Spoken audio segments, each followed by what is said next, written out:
Can you say why America is the greatest country in the world?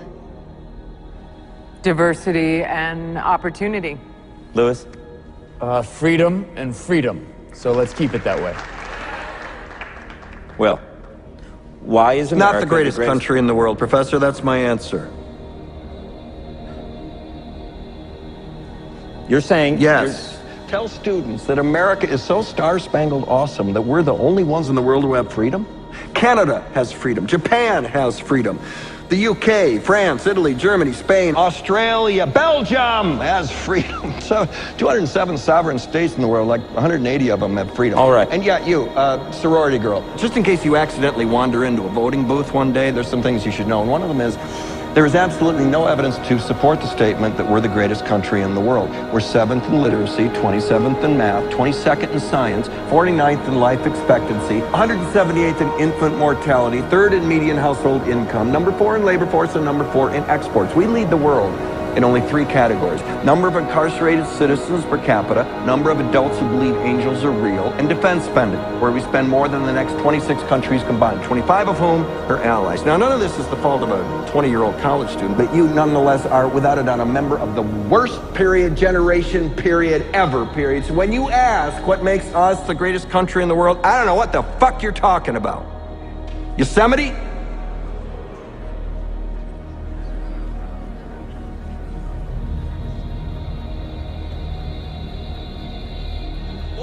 Family now own more wealth than do the bottom 30% of the American people. One family owns more wealth than the bottom 30%, 90 million Americans. Today, the top 1% own 40% of all of the wealth in America. Top 1% own 40% of all the wealth in America. In all of human history, mankind is politically awakened. That's a total new reality. And no matter where you go, politics is a matter of social engagement. And most people know what is generally going on in the world, and are consciously aware of global iniquities, inequalities, lack of respect, exploitation. The affirmative task we have now is to actually create a new world order. So we have to do what we do best. We have to lead. We have to lead.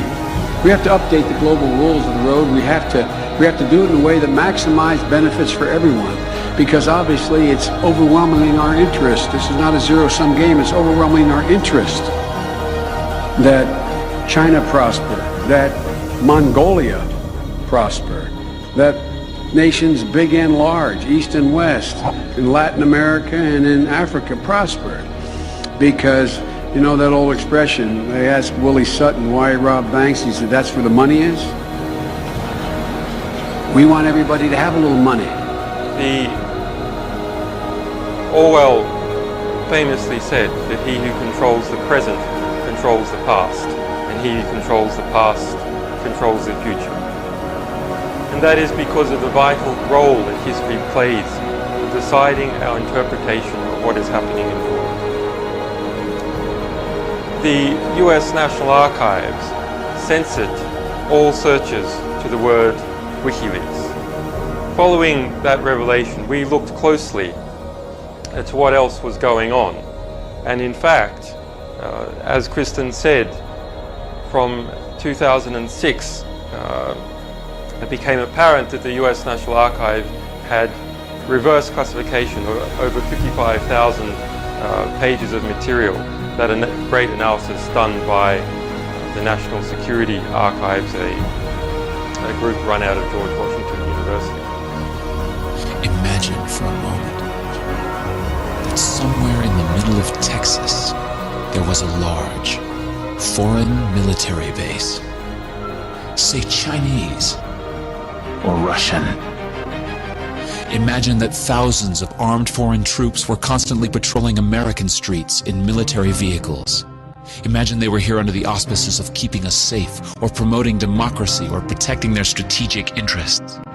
Imagine that they operated outside of U.S. law and that the Constitution did not apply to them.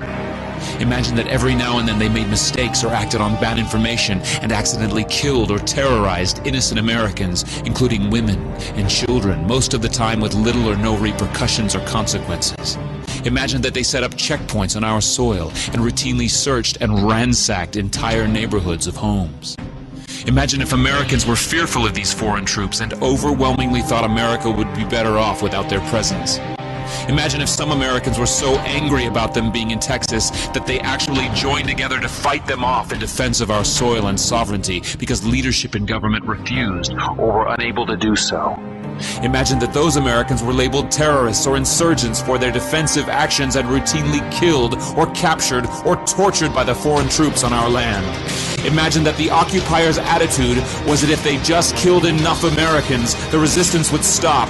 But instead, for every American killed, 10 more would take up arms against them, resulting in perpetual bloodshed. Imagine if most of the citizens of the foreign land also wanted these troops to return home. Imagine if they elected a leader who promised to bring them home and put an end to this horror. Imagine if that leader changed his mind once he took office. The reality is that our military presence on foreign soil is as offensive to the people that live there as armed Chinese troops would be if they were stationed in Texas. Shutting down military bases and ceasing to deal with other nations with threats and violence is not isolationism. It is the opposite. Opening ourselves up to friendship, honest trade, and diplomacy is the foreign policy of peace and prosperity. It is the only foreign policy that will not bankrupt us in the short order, as our current actions most definitely will. I share the disappointment of the American people in the foreign policy rhetoric coming from the administration. The sad thing is, our foreign policy will change eventually, as Rome's did, when all budgetary and monetary tricks to fund it are exhausted.